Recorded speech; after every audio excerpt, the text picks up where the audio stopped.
ఏదైతే ముఖ్యమంత్రికి సంబంధించి కూడా P4 అంటూ కూడా ఆర్భాటంగా చేసినట్టు ప్రోగ్రాం కూడా సచివాలయ ఉద్యోగులకు సంబంధించి పూర్తిగా టార్గెట్ చేస్తూ కూడా కొంతమందిని వివక్షగా తీసుకెళ్తున్నారు. దీంతో మాట్లాడేందుకు కూడా ఇక్కడ ఉన్నటువంటి ఏలూరు సచివాలయానికి సంబంధించి ఉద్యోగులు కానీ యూనియన్ సంబంధించిన నాయకులు ఉన్నారు. వీటితో మాట్లాడదాం. సార్ చెప్పండి, ప్రధానంగా ఏ విధంగా చూస్తారు అసలు ఈ చర్యని? నమస్కారం అండి అందరికీ. ఇది ఏంటంటే నిన్న ఆర్డర్లు వచ్చినాయి అనమాట. కమిషనర్ గారు సైన్ చేసినట్టు ఒక 130 మందికి P4 లాంచింగ్ ప్రోగ్రామ్కి విజయవాడలో డ్యూటీ వేయడం జరిగింది. ఇందులో గమనిస్తే ఏంటంటే 130 మంది కూడా ఒకటే సామాజిక వర్గానికి చెందిన ఎస్సీ కమ్యూనిటీకి చెందిన వాళ్ళు ఉన్నారండి.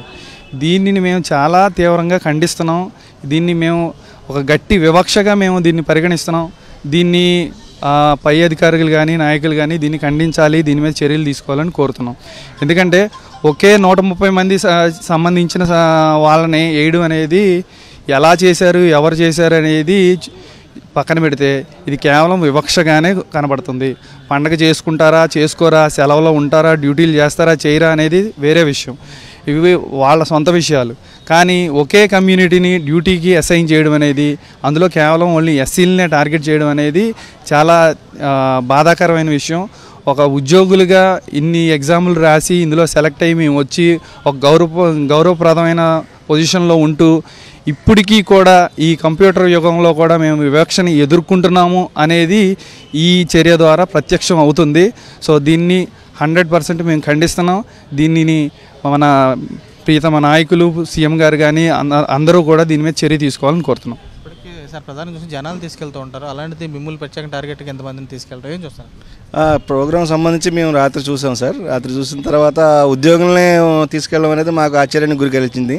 కానీ అది మళ్ళీ ఆశ్చర్యంతో పాటుగా దీన్ని వివక్షగా చూసేసరికి మాకు చాలా బాధ కలిగించింది సార్. మేము దీన్ని తీవ్రంగా ఖండిస్తున్నాం సార్. ఇప్పటికే సచివాలయ ఉద్యోగులపై కూడా పని ఒత్తిళ్ళు కొంత చూస్తే కనుక వేధింపులు ఇలాంటివి ఉన్నాయి. అలాంటి తన్నులు ఇట్లా టార్గెట్గా కొంతమందిని వివక్ష పెట్టడం సార్. ఇదివరకు గౌరవంగా ఉండేవాళ్ళం సార్. యాక్చువల్గా ఇప్పుడు ప్రతిరోజు ఇంటికి వెళ్ళి సర్వేలు చేస్తున్నాం సార్. ఆ సర్వేల వల్ల చాలా ఇబ్బంది పడుతున్నాం సార్. వాళ్ళేమో ఓటీపీలు చెప్పరు, మేమేమో ఓటీపీలు అడుగుతుంటే వాళ్ళు ప్రతిరోజు ఎందుకు వస్తున్నాం అంటారు. మాకు ఇంట్రెస్ట్ లేకపోయినా మీరు ఓటీపీలు ఎందుకు అడుగుతున్నారు అన్నారు. ఎవరు చెప్పినా దాని గురించి ఎవరు పట్టించుకునే నాదులు లేదు సార్. అంతకుముందు అంటే GSWS డైరెక్టర్ ఒక శాఖ ఉండేది. ఆ శాఖ మేము వెళ్ళి మా రిప్రజెంటేషన్ ఇచ్చేవాళ్ళం సార్. ఇప్పుడు ఎవరికి ఇవ్వాలనేది కూడా మాకు తెలియని అగమ్య గోచరంలో ఉన్నాం సార్. చెప్పండి, ఏ విధంగా చూస్తారు ఎలాంటి చర్యలు? సార్ నేను ఇచ్చిన లిస్టులో అయితే పర్టికులర్గా ఎస్సీ వాళ్ళని ఇచ్చారు. ఆ ఇచ్చిన లిస్టులో కూడా ఇక్కడ ఎవరు ప్రజెంట్ వర్కింగ్ ఎవరు లీవ్లో ఉన్నారు కూడా కొంచెం కూడా కామన్ సెన్స్ కూడా లేదు. అంటే పర్టికులర్గా ఒక ఎస్సీ లిస్ట్ని అయితే సపరేట్గా తీశారు. అది ఎవరు వర్క్ చేస్తున్నారు ఏంటో కూడా అది కూడా లేదు. మినిమం కామన్ సెన్స్ కూడా లేదు. సార్ మాకైతే పని ఒత్తిడి చాలా ఇబ్బందిగానే ఉంది. జనాల దగ్గరికి వెళ్ళి ఓటీపీలు అడగడం అంటే వాళ్ళు ఓటీపీలు చెప్పట్లేదు. ఒకసారికి 2 సార్లు చాలాసార్లు తిప్పించుకుంటున్నారు. సర్వేలు కూడా చాలా మా ఏఎన్ఎంస్ వరకు అయితే 40 యాప్లు ఉన్నాయండి. మాకు సర్వేలు చేయకపోతే ఇటు నుంచి మున్సిపల్ ఆఫీస్ నుంచి, డిఎంహెచ్ఓ ఆఫీస్ నుంచి, మెడికల్ ఆఫీసర్ నుంచి మాకు ప్రెజర్ ఉంటుందండి. దానివల్ల మేము ఫిజికల్గా మేము చాలా ప్రాబ్లం ఫేస్ చేస్తున్నాము. ఇది మాకు ఇబ్బందికరంగా ఉందండి. సార్ చెప్పండి, ఏమేమి చూస్తారు ఇలాంటి చర్యల్ని? గతంలో చూస్తుంటారు ఆల్రెడీ సచివాలయం వస్తుంటే ప్రజలకి ప్రభుత్వానికి ఒక వారధిగా ఉంటుంది, మీకంటూ గుర్తుంటుంది. ఇప్పుడు ఎలా ఉంది? చాలా వేరియేషన్ ఉంది సార్. ఇంతకుముందు 50 మెంబర్స్ అలా సచివాలయం పరిధిలో వచ్చి వాలంటీర్స్ ఉండేవాళ్ళు. ప్రజెంట్ ఇప్పుడు వాలంటీర్ సిస్టమ్ అనేది లేదు. బట్ అంటే సచివాలయం సెక్రటరీస్ మాత్రమే ఈ సర్వీసులు అన్నీ చేయాల్సి ఉంటుంది. ప్రతిరోజు ఇళ్ళకెళ్ళి మార్నింగ్ 7కి అలా వెళ్తున్నాం. ఆ టైంలో ఎదురుకి అంటే వాళ్ళ పనులకు వెళ్ళిపోయే వాళ్ళు ఎవరు కూడా మాకు కనిపించే పరిస్థితి లేదు. కొన్ని అందుబాటులో లేరు కదా అని మేము మొబైల్స్కి కాల్స్ చేస్తే ఓటీపీలు చెప్పరు. ఓటీపీలు ఎందుకు చెప్పాలి, మీరే చెప్పొద్దు అంటున్నారు కదా అని మాట్లాడే విధానం ఒకటి ఉంది.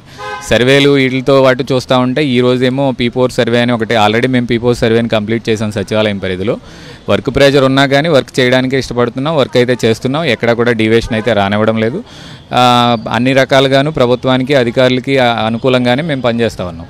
అయితే ఇక్కడ ఈ ఒక P4 సర్వే ఇనాగరేషన్ ప్రోగ్రామ్కి ప్రభుత్వ ఉద్యోగులను తీసుకెళ్లడం అనేది ఇంతవరకు అంటే మేము ఇంతవరకు ఎప్పుడు చూడలేదు. ప్రభుత్వ ఉద్యోగులు గవర్నమెంట్ కార్యక్రమాలు ఇనాగరేషన్కి వెళ్తారు అనేది ఇప్పుడు వరకు తెలియదు. బట్ ఇప్పుడు అయితే మళ్ళీ ఇనాగరేషన్కి మళ్ళీ పిలవడం ఒక ఎత్తు అయితే, ప్రత్యేకించి ఎస్సీ గురుకులాల్లో చదివే పిల్లల్ని కలెక్టర్ గారి మీటింగ్కి లేకపోతే మంత్రి గారు వస్తే మీటింగ్కి తీసుకువెళ్ళినట్టుగా ఓన్లీ ఎస్సీలు 79 సచివాలయాల్లో ఉన్న కేవలం ఎస్సీ వర్గానికి సంబంధించినటువంటి వాళ్ళని మాత్రమే ఇనాగరేషన్ ప్రోగ్రాంకి పంపించడం అనేది ఎంత మాత్రం సమంజసం కాదు. ఇది ఇక్కడ ఏమనుకోవాలి, పండుగ అనేది ఎవరికైనా వ్యక్తిగత నిర్ణయం. ఇప్పుడు నేను క్రిస్టియన్నా లేకపోతే హిందూనా ముస్లింనా అనేది తర్వాత విషయం. ఇప్పుడు మతాలని సపరేట్గా కులాలని సపరేట్గా చూడాల్సిన నెసిటీ ఏముంది? వాళ్ళకి ఇష్టమైతే వాళ్ళు పండగ చేసుకుంటారు, లేకపోతే లేదు. అందరికీ కలిపి డ్యూటీలు వేసి ఉంటే కనుక ఈరోజు ఇక్కడికి వచ్చి మేము అడుగుండేవారం కాదు. అలా కాకుండా ప్రత్యేకించి ఎస్సీ వర్గానికి సంబంధించిన వాళ్ళని మాత్రమే ఇలా సపరేట్గా ఒక లిస్ట్ తయారు చేసి పంపించడం వెనక ఆంతర్యం ఏమిటనేది మాకు అర్థం కాలేదు. ఓన్లీ ఎస్సీ కమ్యూనిటీకి సంబంధించిన వాళ్ళు ఇప్పుడు ఉదయం లేస్తే టెంపుల్స్కి వెళ్ళే వాళ్ళు ఉన్నాం, ప్రతిరోజు పూజలు చేసేవాళ్ళు ఉంటారు. ప్రత్యేకించి ఎస్సీ కమ్యూనిటీని ప్రతి ఒక మతానికి ఎలా స్టిక్ ఆన్ అయి ఉంటారని ఎలా కన్సిడర్ చేస్తారు? ఇది ఎంత మాత్రం అంటే ఆలోచించాల్సిన విషయం. ఇంకా అంటే ఇది వివక్షతో కూడుకున్నదా, తెలియకుండా జరిగిందా, తెలిసి జరిగిందా అనేది తర్వాత, ఇది ఎవరి తప్పిద వలన జరిగింది అనేది కూడా తర్వాత విషయం. బట్ ఇలా చేయడం అనేది ఎంత మాత్రం కూడా సమంజసం కాదు. మేమందరం కూడా తీవ్రంగా ఖండిస్తున్నాం ఈ విషయాన్ని. అయితే ప్రజలను తీసుకెళ్తూ ఉంటారు, అలాంటి ప్రోగ్రామ్ ప్రత్యేక టార్గెట్గా ఇక్కడ ఉద్యోగులను తీసుకెళ్తాం. ఏం చూస్తారు ఈ కార్యక్రమాల కన్నా? ఉద్యోగులను తీసుకెళ్లడం అనేది ఫస్ట్ టైం చూస్తున్నాను నేనైతే. ఇప్పుడు అయితే వాళ్ళు వెళ్ళమన్నందుకు ప్రభుత్వ కార్యక్రమాలు కాబట్టి పై అధికారుల ఆర్డర్స్ని అనుసరించి వెళ్ళడానికి ఎటువంటి ఇబ్బంది పడం. కాకపోతే ఓన్లీ ఎస్సీలు మాత్రమే దీంట్లో భాగస్తులను చేయడం వెనక కారణం ఏంటి అనేది మాత్రమే మా బాధ, అంతే. ఎవరిని కలవలేదు మేము, జస్ట్ ఇక్కడ పై అధికారులు మా మున్సిపల్ కమిషనర్ గారిని అడగడానికే వచ్చాము. సార్ దృష్టిలో ఈ విషయాన్ని పెట్టడానికని వచ్చాము అనమాట, అంతే. తమకు సంబంధించి కూడా ఏదైతే ప్రభుత్వం సంబంధించి కూటమి ప్రభుత్వం వచ్చిన తర్వాత కూడా ఇప్పటికే పని ఒత్తిడికి సంబంధించి కూడా పూర్తి స్థాయిలో కూడా తమపై ఉన్నాయి. అలాంటి తరుణంలో కూడా టార్గెట్గా ఒక సామాజిక వర్గానికి సంబంధించినటువంటి టార్గెట్ చేస్తూ ఎవరైతే ఉన్నారో వారినందరూ కూడా డ్యూటీలు వేయటం, మరోవైపు టార్గెట్ గతంలో చూస్తే కనుక ప్రభుత్వ కార్యక్రమాలకు సంబంధించి కూడా ఏదైతే ఉన్నాయో వాటికి ప్రజలు వెళ్తూ ఉండరు. అలాంటి తరుణంలో ఒక టార్గెట్ ఒక కమ్యూనిటీకి సంబంధించినటువంటి వారిని కూడా వెళ్లేందుకు కూడా ఒక లిస్ట్ రెడీ చేసి ఇవ్వడం పట్ల తామంతా కూడా వివక్షగా ఫీల్ అవుతుంది. దీన్ని తీవ్రంగా ఖండిస్తున్నామని చెప్పి వీరు కూడా స్పష్టం కూడా కనబడుతుంది. వీరేష్ కుమార్ రాజు, సాక్షి, వేలూరు నుంచి.